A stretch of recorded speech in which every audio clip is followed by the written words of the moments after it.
வணக்கம் நேயர்களே. பி குரு தமிழ் சேனலுக்கு உங்களை நான் வரவேற்கிறேன். நான் சேதுராமன். இன்று என்னோடு இணைந்திருக்கிறார் பத்திரிகை உலக ஜாம்பவான் டெல்லி ஆர் ராஜகோபாலன் அவர்கள். அவரை நாம் சந்திக்கலாம், சில விஷயங்கள் குறித்து விவாதிக்கலாம். நமஸ்காரம் சார். வணக்கம், எப்படி இருக்கீங்க? நமஸ்காரம் சேதுராமன். நமஸ்காரம். சௌக்கியமா இருக்கேன், நல்லா இருக்கேன். இப்போ ஸ்ரீ ஐயர் எனக்கு சொன்னது என்னன்னு கேட்டது, எந்த டிபேட் ஆரம்பிச்சாலும் ஒரு ஸ்லோகத்தை சொல்றான்னு சொல்லிட்டார். சொல்ல வேண்டியதா இருக்கு. அது தவிர தமிழகத்திற்கு என்றால் ஆன்ம பூமி, தமிழகம் என்பது ஆன்ம பூமி, பெரியார் பூமி அல்ல. அதாவது ஈவி ராமசுவாமி நாயக்கர் பூமி அல்ல, அது ஆன்மீக பூமி. ஆண்டாள் வளர்ந்த இடம் திருப்பாவை, திருவெம்பாவை, திருவருட்பா, திருப்புகழ் போன்ற பல. அதையும் தவிர தென்னாடுடைய சிவனே போற்றி, எந்நாட்டவர்க்கும் இறைவா போற்றி என்று தர்மபுர ஆதீனம் போன்ற ஆதீனங்கள் 18-20 ஆதீனங்கள் இருக்கு. அவெல்லாம் செஞ்ச சேவை தர்மத்துக்காகவும் சரி, நம்ம ப்ராஸ்பரிட்டி ஃபார் டிமிலியன்ஸ்.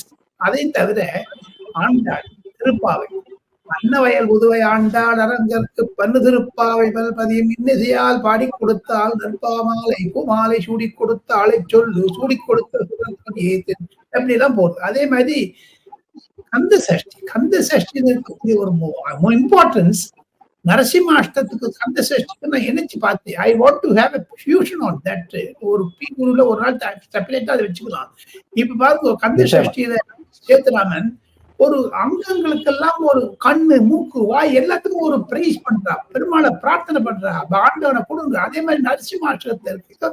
இதையெல்லாம் நினைவு கூர்ந்து பி குரு தமிழ் பிரிவர்கள் எங்கிருந்தாலும் சரி வாழ்க வளர்க, அவர்களுடைய இன்னலற்ற வாழ்க்கை, நோயற்ற வாழ்க்கை என்று எல்லாம் வல்ல இறைவனை பிரார்த்தித்துக் கொண்டு சேதுராமன் கேட்கக்கூடிய கேள்விகளுக்கு நான் பதில் சொல்வேன். தாங்கள் உன்னிப்பாக கவனிக்கலாம். காரணம், இந்த பேட்டி என்பது தமிழக அரசியலே ஒரு கலக்க போகிறது. இந்த பி குரு தமிழ் சேனல் என்பதுதான் என்னுடைய ஒரு யதார்த்தமான ஒரு வார்த்தைகள். சுறுசுறுப்பாக இருக்கும், தயவு செய்து பார்க்கவும் என்று கேட்டுக்கொள்கிறேன். சார், புலி வருதுன்னு சொல்லிட்டு கடைசியில வந்தே விட்டது. துணை முதலமைச்சரா திரு உதயநிதி அறிவிக்கப்பட்டிருக்கார். அமைச்சரவையில எல்லாம் தமிழகத்துல மாற்றங்கள் ஏற்பட்டிருக்கு. நீங்க சொன்னது நடந்தே விட்டது கடைசியா. இதை பற்றி சார்? அது வாழ்த்துக்கள், உதயநிதி ஸ்டாலினுக்கு வாழ்த்துக்கள். அது 2026 அவர் முதலமைச்சரானாலும் ஆச்சரியப்படுவதற்கில்லை. காரணம், மு.க. ஸ்டாலின் பின்வாங்க ஆரம்பித்து விட்டார் என்பது இதிலிருந்து தெரிகிறது. ஒன்று. இரண்டாவது, தமிழகத்தில் இருக்கக்கூடிய அரசியல் நிலைமையை பார்த்தால் 2026 வருடம் ஒரு கூட்டணி ஆட்சி தான் அமையும். திமுக இப்ப கூட்டணி ஆட்சி தான் நடந்துட்டு இருக்கு. திமுகன்னு பாத்தீங்கன்னா 85 சீட்டு மேல கிடையாது. இந்த செல்வ கணபதி, ராஜகண்ணப்பன் போன்றவர்கள் எல்லாம் அதிமுகவிலிருந்து வந்தவர்கள். ஒரு 40 சீட் எக்ஸ்ட்ரா கொடுத்ததுனால அந்த பம்ப் வந்து 120 சீட்டுக்கு. அப்படித்தான் என்னுடைய இன்டர்பிரேஷன். காரணம், ஓட் பர்சன்டேஜ் பாத்தீங்கன்னா DMK did not get more than 22% of votes. அது லோக்சபா தேர்தலில் பிரதிபலிச்சது. இதெல்லாம் வச்சுன்னு பாத்தீங்கன்னா 2026 எப்படி எதிர்நோக்கணும்னு நம்ம மு.க. ஸ்டாலின் ஆரம்பிச்சிட்டாரு. அதற்காகத்தான் தன்னுடைய மகனையே உதயநிதி ஸ்டாலினை முதலமைச்சர் பதவிக்கு கொண்டு வருவதற்கு முன்பாக துணை முதலமைச்சர் பதவிக்கு கொண்டு வந்து விட்டார். வாழ்த்துக்கள். தமிழகத்தினுடைய ஒரு எதிர்காலம் இப்படித்தான் இருக்க வேண்டும் என்று எழுதினால் இது மாற்ற முடியாது. நாங்கள் சார், சமீபத்துல பிரதமர் மோடியை தமிழக முதலமைச்சர் திரு மு.க. ஸ்டாலின் சந்திச்சிருக்கிறார். 3 முக்கிய கோரிக்கைகளுக்காக சொல்லியிருக்காங்க. முதலாவது, இந்த மெட்ரோ ரயில் திட்டத்தோட 2வது கட்டம். அப்புறம் இலங்கையில் இருக்கக்கூடிய மீனவர்களை விடுவிக்கணும்னு சொல்லிட்டு ஒரு கோரிக்கை. இன்னொரு கோரிக்கை இந்த சமகிரக சிக்ஷன் நிதியை விடுவிக்கணும் அப்படின்னு சொல்லிட்டு. ஆனா உண்மையில எதற்காக இந்த சந்திப்பு நடைபெற்ற? ஏன் அதை கேட்கிறேன்னா, சமீபத்துல நடைபெற்ற இந்த GST கூட்டத்தை தமிழக முதலமைச்சர் தவிர்த்தாரு. ஆனா இப்ப வலிய போய் முதலமைச்சரே போய் பிரதமரை சந்திச்சிருக்காரு. இதற்கான பின்னணி என்ன சார்? பின்னணி என்றால் அரசியல் என்றால் 2026 தேர்தலுக்கு பணம் கிடையாது. தமிழ்நாடு அரசாங்கத்துக்கு டீச்சருக்கு பணம் கொடுக்கறதுக்கு பணமே கிடையாது. Financial crunch. இன்னும் ஒரு 6 மாசம் அப்படி யோசிச்சுட்டா தமிழ்நாட்டில் நிதி எமர்ஜென்சி, பைனான்சியல் எமர்ஜென்சி, நிதிய ஒரு அவசர கால நிலைமை வந்தாலும் வரலாம். அதைத்தான் பழனிவேல் தியாகராஜன் சுட்டி காண்பிக்கிறார். தங்கம் தெனுசு அதை அமைக்க பார்க்கிறார். இதையெல்லாம் மறைப்பதற்காகத்தானோ என்னமோ டாஸ்மாக். இதை பாருங்க, நேத்தி கூட சென்னையில வரியை ஏற்றிட்டாங்க. டாக்ஸ் கோயம்புத்தூர்ல ஏத்த போறாங்க, மதுரை மாநகராட்சி நகராட்சி ஏத்த போறாங்க. ஆக மொத்தம் ஒரு சைட்ல ஃப்ரீயா கொடுக்கணும், இன்னொரு சைட்ல ஒரு மிடில் கிளாஸை துன்பப்படுத்தணும். இதெல்லாம் தான் அரசியல். போக 2026 தேர்தல் என்பது மிக மிக கடினமாக இருக்கும் திராவிட முன்னேற்ற கழகத்திற்கு என்பதுதான் என்னுடைய கருத்து. காரணம், நான் 40 ஆண்டுகள் தமிழக அரசியலை நேரில் பார்த்து வருகிறேன். மிக மிக மிக நெருக்கமாக பார்த்து வருகிறேன். அதிலிருந்து பார்த்தால் மு.க. ஸ்டாலின் பிரதமரை பார்த்து பணம் கேட்டார். பவதி பிக்ஷாந்தே, கையேந்தி அந்த பணத்தை கொடுங்க. அதையும் தவிர பாருங்க, நான் இன்னொன்னு சொல்றேன். டாடா கன்சல்டன்சியினுடைய நட்ராஜன் சந்திரசேகர், இப்ப நரேந்திர மோடியும் நட்ராஜன் தான் தமிழ்நாடு அரசாங்கத்துக்கு பணம் தராங்க டாடா கன்சல்டன்சி மூலமா. இல்ல அப்படின்னா தமிழ்நாட்டுக்கு அரசுக்கு ஒண்ணுமே கிடையாது. ஏதோ சொல்றாங்க முதலீடு வந்தது, அது ஏங்க அமெரிக்கால எலெக்ஷன் நடக்குது, தமிழ்நாட்டு அடுத்த வருஷம் எலெக்ஷன் நடக்குது. யார் சார் முதலீடு போடுவான்? சப்போஸ் சேத்துராமனே இப்போ அமெரிக்கால இருக்காருன்னு வச்சுங்க, தமிழ்நாட்டு ஒரு 1000 கோடி கொடுக்கணும்னா ஸ்டெபிலிட்டி இருக்கா? அமெரிக்காலையும் கிடையாது. ட்ரம்ப் வராரா, கமலா ஹாரிஸ் வராரா தெரியாது. இங்க மு.க. ஸ்டாலின், எடப்பாடி பழனிசாமி வரா, இதனோட பாஜக வேற குத்து போகுது, பிசிக வேற வம்பு பண்றாரு. அவர் நம்ம 12th ரூபாய் கபட நாடகம் ஆடுகிறார். எவன் இன்வெஸ்ட் பண்ணுவான் சார்? ஸ்டெபிலிட்டி கிடையாது சேது. அதுதான் என்னுடைய கருத்து. இருப்பினும் பின்னணி தகவல்கள் என்ன என்று கேட்டால், 15 நிமிட மீட்டிங் 45 நிமிடம் போச்சுன்னு சொன்னாங்களே. முதலில் பிரதமருக்கு நன்றி தெரிவித்தால், நான் ஒரு நேரிலை வர்ணனை செல்ல வேண்டும் என்றால், எனக்கு கிடைத்த தகவலின்படி பிரதமரை பார்த்தவுடனே மு.க. ஸ்டாலின் மிக நன்றி என்று சொன்னார். பூச்சண்டை கொடுத்து, அதையும் தன்னுடைய தகப்பனார் மு கருணாநிதியினுடைய நாணய வெளியீட்டுக்கு நன்றி சொன்னார். ராஜ்நாத் சிங் அனுப்பி வைத்ததுக்கு நன்றி என்று சொன்னார். டி.ஆர். பாலும் கனிமொழியும் இருந்தார்கள். பிறகு கனிமொழி வெளில வந்து விட்டார். 25 நிமிடம் தனியாக பேட்டிக் கொண்டிருந்தார்கள். அது தமிழக அரசியலை, ஏனென்றால் உதயநிதி ஸ்டாலினை துணை முதலமைச்சர் ஆக்குவதற்கு பதவி பிரமாணம் தேவை கிடையாது. ஆன்லைன்லயே பண்ணிடலாம். சீஃப் மினிஸ்டர் ஒரு எக்ஸிகியூட்டிவ் ஆர்டர் போட்டுடலாம். ஆனா செந்தில் பாலாஜி இதெல்லாம் கேட்கறதுக்கு தான் பிரைம் மினிஸ்டர் வந்திருக்காரு. ஒண்ணு பிரைம் மினிஸ்டரை சந்தித்த சூட்டோடு சூடாக 28ஆம் தேதி சாயங்காலம் அந்த பவள விழாவில் பேசிய மு.க. ஸ்டாலின், எம்.கே. ஸ்டாலின் அவர்கள் பிரதமர் நரேந்திர மோடி திட்டமில்லை. அதுதான் ஒரு திருப்பம். பாத்துங்க. ஆனா ஒரு விஷயம் சொல்லியிருக்காரு சார், இந்த கூட்டணி வெற்றி கூட்டணி, இதை பிரிப்பதற்கு எல்லா கட்சிகளும் முயற்சி செய்யறாங்க, அது நடக்காது அப்படின்னு சொல்லியிருக்காரு சார் பவள விழால. இதே மு.க. ஸ்டாலின் செந்தில் பாலாஜி எவ்வளவு திட்டினார், அந்த வீடியோ வைரல் ஆயிருக்கு பாத்தீங்கன்னா. அதையும் தவிர இதே செந்தில் பாலாஜி வச்சுதான் அப்ப கபட நாடகம் மாட்டினார் மு.க. ஸ்டாலின் எதிர்கட்சி இருந்த போது. அப்பொழுதே அவர் சொன்னார், எதிர்கட்சி என்றால் அரசியல் செய்யுமா என்றெல்லாம் கேட்டார். இப்ப அவங்க அரசியல் செய்யறாங்க, இவங்க அவையில் செய்யறாரு. இவரு மு.க. ஸ்டாலின் ஏன் பயப்பட வேண்டும் சார்? ஒண்ணு இவ்வளவு ஸ்ட்ராங்கா இருக்கு. 200 சீட் நாங்க ஜெயிப்போங்கிறாங்களே.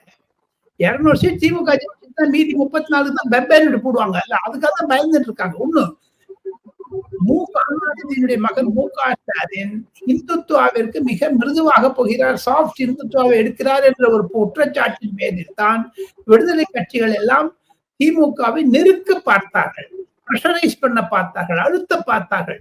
அதில் அமுங்கவில்லை மு.க. ஸ்டாலின். ஒண்ணு சொல்றேன், பாஜக தலைமையில் இருக்கக்கூடிய மத்திய மந்திரி சபையில் இருக்கக்கூடிய ஒரு அமைச்சர் என்னிடம் சொன்னார், மு.க. ஸ்டாலின் ஒரு ஜென்டில்மேன். காரணம் என்னன்னு நான் கேட்டேன். மம்தா பானர்ஜி மாதிரியோ இல்ல மீதி சீஃப் மினிஸ்டர்ஸ் மாதிரியோ மெர்கூரியல் பர்சன் மேவரிக் இல்லைன்னு சொன்னார். மு.க. ஸ்டாலின் நான் புரிஞ்சுக்கிறாரு. இப்ப பாருங்க, தேர்தலோடு நிறுத்திட்டாரு மோடியை திட்டுறது. அதுக்கப்புறம் மோடிக்கு வாழ்கதான். ஒரு கவர்னர் பட்டமளிப்பு விழாவில் கான்வெகேஷன்ல பக்கத்துல உட்கார்ந்துக்கிறாருன்னா எதுக்கு திமுக இந்த மாற்றம்? ஒரு தமிழகத்தில் நான் ஒரே ஒரு விடுகதை சொல்ற சேர்த்து நீங்க பேர் சொல்லுங்க பாப்போம். தமிழக அமைச்சரவையிலே உயரமாக இருக்கக்கூடிய ஒரு அமைச்சர், அவர் பேர் என்ன? மிக மிக உயரம், டாலஸ்ட் மினிஸ்டர்.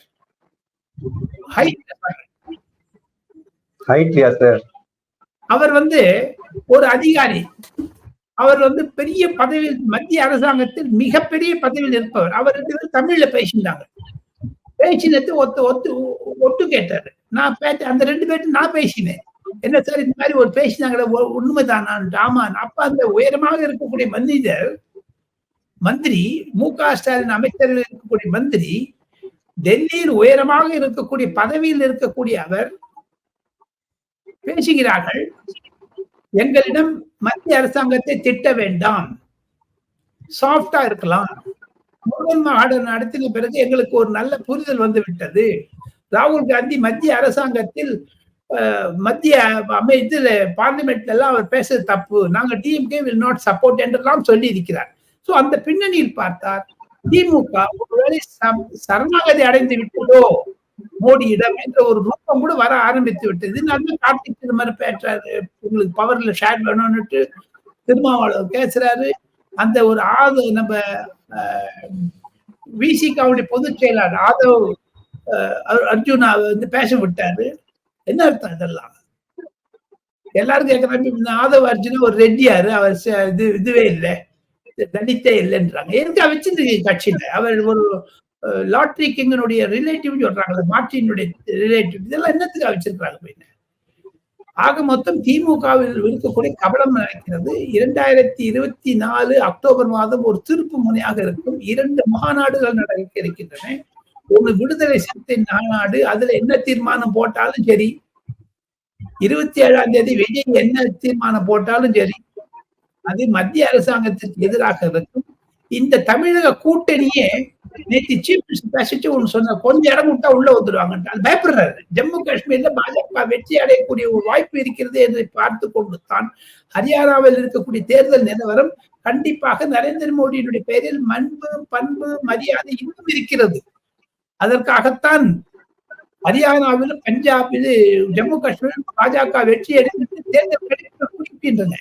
இதை பார்த்துத்தான் திமுக சற்று விலகுகிறது ராகுல் காந்தியிடம் என்பதுதான் என்னுடைய அரசியல் கணக்கு. சேது சார், ராகுல் காந்தி ஒரு விஷயம் ஞாபகம் வருது. இந்த ராமர் கோயில்ல வந்து ஆடினது வெறும் டான்ஸ் அப்படிங்கிற ரீதியில ராகுல் காந்தி பேசியிருக்காரு.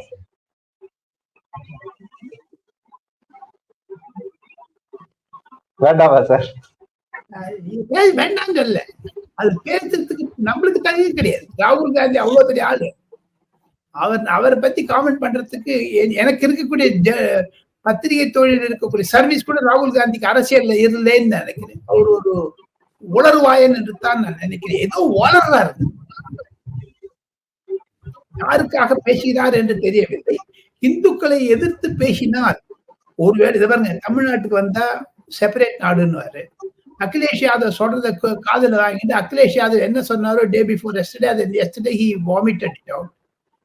ஆக மொத்தம் ராகுல் காந்தி மற்றவர் சொல்லுவதை கிளிப்பிள்ளை மாதிரி திருப்பி சொல்வாரே தவிர அவருக்கு என்று ஒரு சுயமாக எண்ணக்கூடிய எண்ணங்கள் அரசியல் ரீதியாக நான் சொல்லுகிறேன். படித்து எழுதி பேசி ஒரு அரசியல் கருத்தை கொண்டு வர வேண்டும். அது இல்லாம இவங்க 2 பேரும் அக்காவும் தம்பியும் பேசிக்கிறது, அம்மாவும் பையனும் பேசிக்கிறது, அது மத்த அவுத்து விட்டுருது. இது அரசியல். ராமர் கோவிலை பற்றி பேசுவது மிக மிக நாக்குக்கு ஒரு மாபெரும் இதுவா இருக்கு. சேது சார், இது வரைக்கும் என்னுடைய கேள்விகளுக்கெல்லாம் நல்ல விளக்கமா பதில் சொன்னீங்க சார், ரொம்ப நன்றி. நேயர்களே, இந்த வீடியோ உங்களுக்கு பிடித்திருந்தால் லைக் பண்ணுங்கள், ஷேர் பண்ணுங்கள், மறக்காமல் பி குருஸ் தமிழ் சேனலை சப்ஸ்கிரைப் செய்யுங்கள். நன்றி, வணக்கம். Thank you sir. நமஸ்காரம். நமஸ்கார்.